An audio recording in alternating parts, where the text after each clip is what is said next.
Do you know anything about this movie? Hi. Yeah, I know. I know the title. Hi. Again, my name is Dave. And I'm Chris. The Vanna White to my Pat Sajak.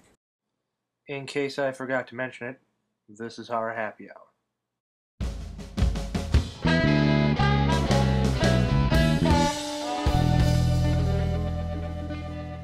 And tonight, even though it's totally Even though it's like 2 o'clock in the afternoon. we will be reviewing Hostel Part 3. Hostel Part 3. This is the third in the series. Oh my god, really? I think they could figure that out by Hostel Part 3. To the Hostel series.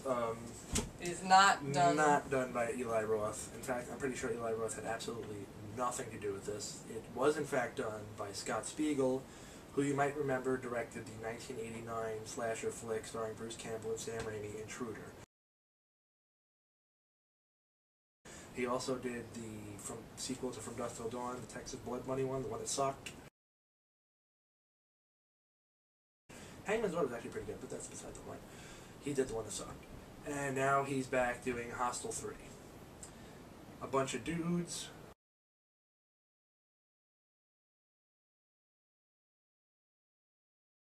go to Vegas. Yeah, to celebrate the one guy. Last, basically, week of freedom because he's getting married.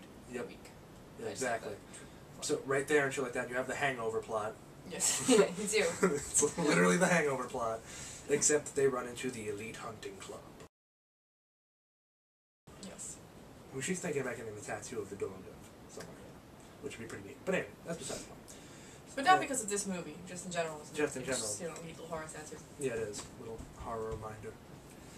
And they run into the Elite Hunting Club, and apparently this one in America and shit like that is a lot richer and has a lot bigger budget than the ones in Eastern Europe. Yes, because, you know, it's like if you're going to have an elite millionaires club that kills people, shouldn't they have a lot of nifty gadgets and, like, actually be worth $1 million? Like, when you're paying all this money to kill somebody? Seriously.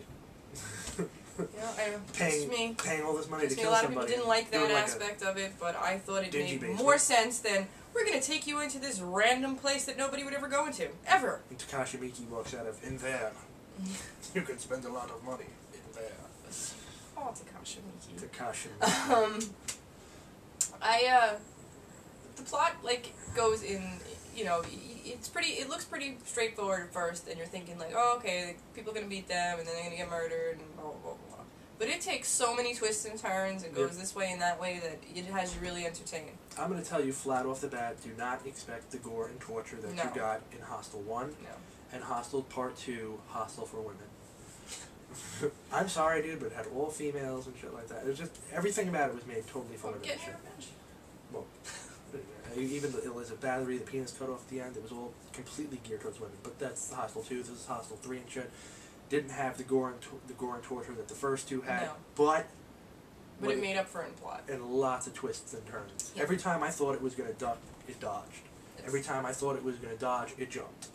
Yeah, it did. And it kept you entertained while it was doing it. Like, yes. It's gotten a lot of mixed reviews. Like, people either like it or they don't.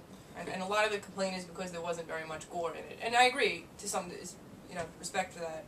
Because it's Hostel, and what we've come to expect from Hostel movies is, like, fucking slow torture, murder, death, kill. Mm-hmm. And this, like, I felt like the deaths were very quick. Very quick. Very quick, and some of them you didn't even see. Like, a couple of them you didn't see. Gruesome. Yeah, most of them weren't gruesome at all. And one of them made no sense how the person actually died, and... Yeah, no, that's okay, you have the guy getting his face cut off. You have the person getting arrows fired at them. And some chick with a bunch of hissing cockroaches. Which, that's the death that didn't make sense to me, but it was cool. It was cool. No, that one made sense to me. The face getting cut off thing doesn't, because just taking skin off someone doesn't kill them. Yeah, I don't know how he died. But anyway. I felt like everything, like, these people are paying all this money, and it's like a game show type of kind of, almost. Like a gambling Yeah, gambling. Yeah, exactly. That's I was never really 100% sure on what they were gambling on. It was like the things, like, what was going to happen. Like, is he going to use the drill? Is he going to do this? Is he going to do that? Okay. You know, like, or how long is it going to take this guy to pass out, or how long is it going to take him before he actually kills someone? Yeah, that's what is this guy going to yell about his family? Yes, like shit like that. And, like, I felt like, for a game like that, you know, the people... Ribcage. Yeah. People should have, oh my god. People should have, like, prolonged the deaths of each of these victims. But they weren't. Especially since the person that's actually killing them paid money to kill them. Yeah. You know, to get them in whatever. It's a business. Mm-hmm. Interesting. You want to get your money revenue, first. yeah. You know? But every time you thought you knew who the bad guy was, who was the one that, you know, abducted these people, you wound up being wrong. Every time. Every time. So, it was actually surprising in that factor, but in the same token, I could have really used a little more gore. And the hot Asian Japanese, like, cyberpunk chick, I really thought her weapon was pretty fucking weak. You go through all this fucking trouble to put on this fucking elaborate outfit and shit. And you look mad fucking cool, and then you take out a crossbow? Yeah. Give me a fucking break. Get yourself a fucking butcher knife. Get yourself some fucking... a sword, for Pete's sake. But fucking bolts? I'm sorry.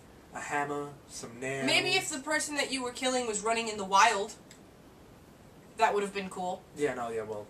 But... if you're hunting them down. But the truth of the matter is, that character was actually so damn cool, I think that yeah. she deserves her own movie. She does, yeah. Like, the whole fucking outfit was awesome. Yeah, really put a lot of time, probably the most time into that particular outfit. And it's put so much time into the outfit they didn't bother on her actual kill. Yeah. And what's weird about this one, as opposed to the other ones, is like the other ones, they just pretty much took them as they were, but in this one, they kind of dressed them up. Yeah, it was weird. Like, they're putting, like, you know, putting them in outfits, putting them... like as a cheerleader. Yeah,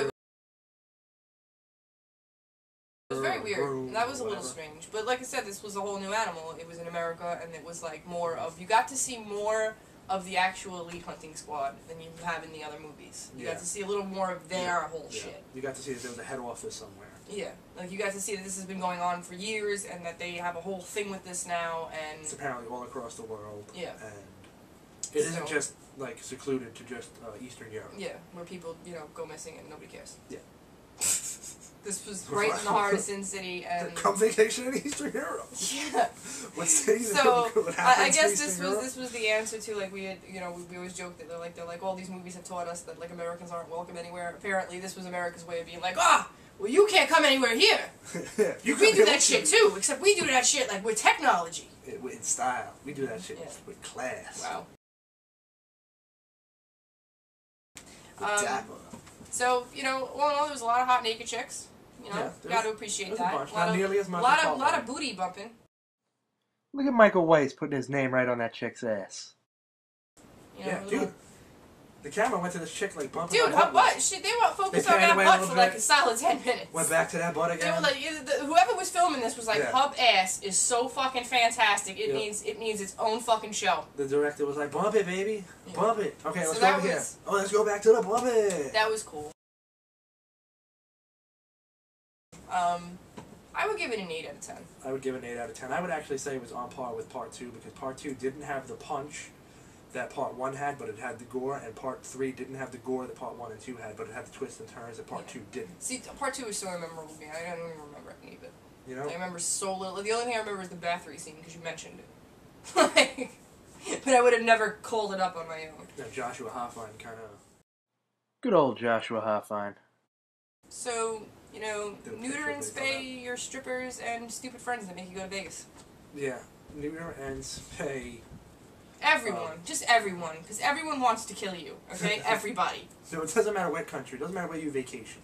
Don't go on vacation. Yeah. Stay home. Stay home. Watch TV. Hang out with your wife or your friends or whatever the fuck you're hanging out with your boyfriend. I don't give a shit. Just hang out with someone in the comfort of your home and make sure they don't have any plot to kill you. Yeah. Or power tools. Yeah. I have power tools. Anyway, thank you for watching us again. Yep. And have a great time. And this was essentially Hostel 3 or Hangover 3, whichever. Happy New Year!